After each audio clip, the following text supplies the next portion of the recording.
¿Sabías que en el Valle del Cauca y norte del Cauca se produce el 27% del huevo que los colombianos consumen en un año?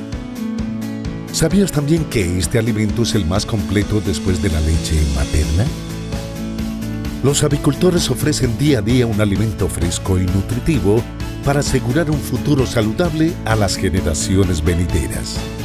La industria avícola, la industria que alimenta a Colombia.